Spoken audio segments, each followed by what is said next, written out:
Adventurers from all around the globe are excited to enter the Labyrinth of Avancia. Rudd also realizes that the town has changed a lot, and to keep everything in check, Rudd has to interfere in fights. As he is thinking about all this, Boo and Girly also appear at the spot, commenting that he's looking pale and that it must be difficult dealing with all these things soon after becoming the leader. They further assert that he should get someone to help him run things, as Rudd reveals that he wants them to do something.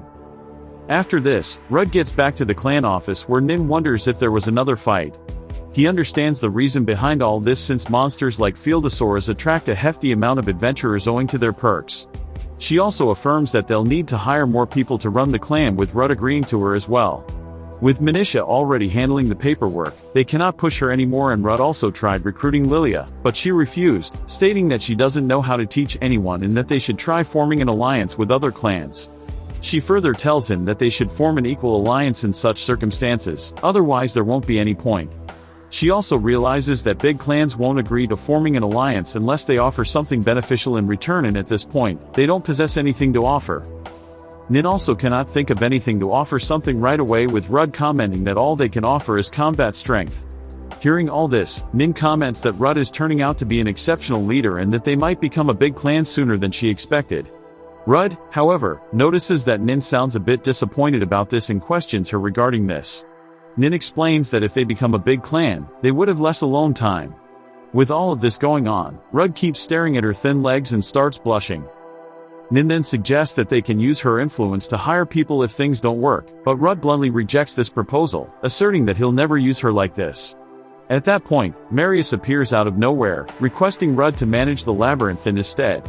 Rudd, on the other hand, refuses to help him since he is way too busy, with Marius suggesting that he'll become a clan member and help stop the fights. Despite all this, Rudd is concerned that a labyrinth guardian is hanging outside the labyrinth so casually, but Marius reassures him. Rudd then questions him if he possesses any grudge against humanity, to which he replies negatively. With no other option left, Rudd allows Marius to become a clan member. This puts a massive smile on his face and he heads back to the labyrinth. Rudd also follows him to the labyrinth, where Marius opens a secret passage and takes him to the place from where he controls the labyrinth. Marius teaches him everything regarding replicating monsters and how to spend points on them. In this process, Rudd manages to summon a slime that takes a liking to him. Despite all this, Rudd asks Marius to manage the labyrinth for some time until he formulates a strategy to attract more adventurers. After this, Rudd leaves the labyrinth alongside the slime and takes it to Manisha and Luna. Slightly hostile in the beginning, Luna and Manisha also deem the slime adorable, and following some careful consideration, they named the slime Lime.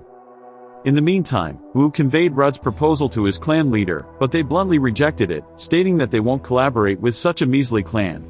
Despite this, Rudd was sent an invitation to attend the annual ball of the two major clans. Following some days, Rudd and the others reached the town of Kield, with Lily and Lilia accompanying them as well. Before all this, Rudd and the others had a meeting regarding the invitations to the ball. Manisha deems this an achievement, but Nin realizes that there is something wrong with these invitations and questions Rudd regarding this. He clarifies that the clans have rejected their proposal to formulate an alliance and have demanded Nin in exchange for their cooperation. He further explains that Nin is quite famous as a saint, and keeping this in mind, all of the clans are quite wary of this fact. Hearing all this, Nin questions Rudd regarding his decision, and in response to this, Rudd states that he won't let her go no matter what happens. Despite all this, Rudd still plans to attend the ball since he wants to meet the clan leaders.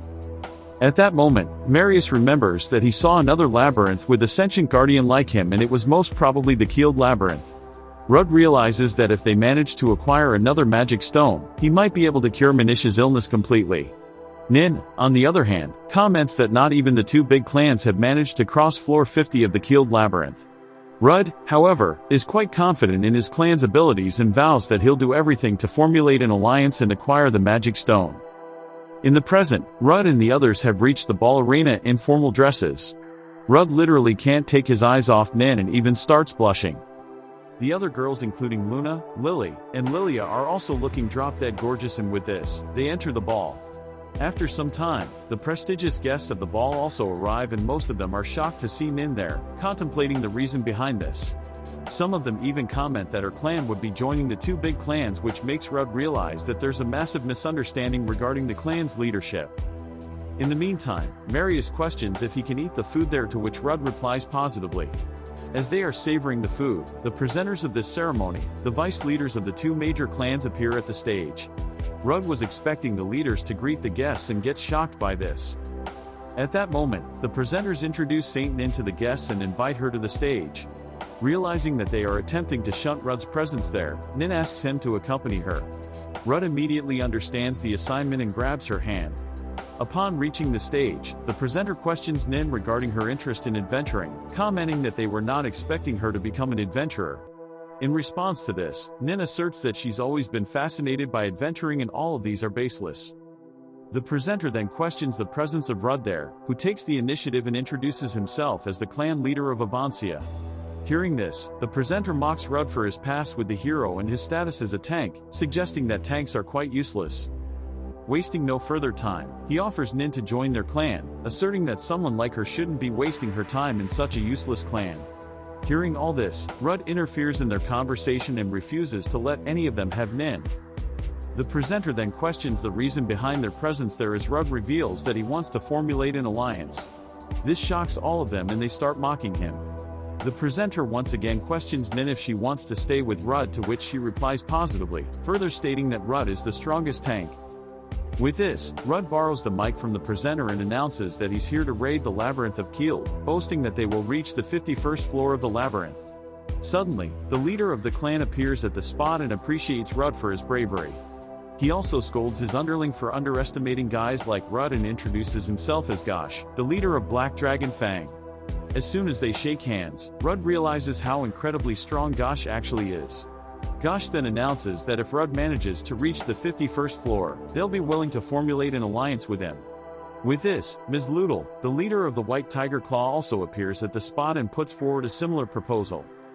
After all this, they get back to the inn where Marius expresses his anger over the fact that they didn't appreciate Rudd's strength, but Rudd clarifies that you cannot tell how strong someone is just by looking at them. After this, Nin expresses his gratitude towards Rudd for protecting her earlier. Rudd knows that it won't be easy fulfilling this mission, but he has to do it for his friends and family. It seems like Rudd has taken a tough task upon himself and his clan. But I'm sure that they'll turn out victorious in the end. Also, Rudd and Nin are getting closer. Anyways, make sure to like and subscribe, so you don't miss out on anything.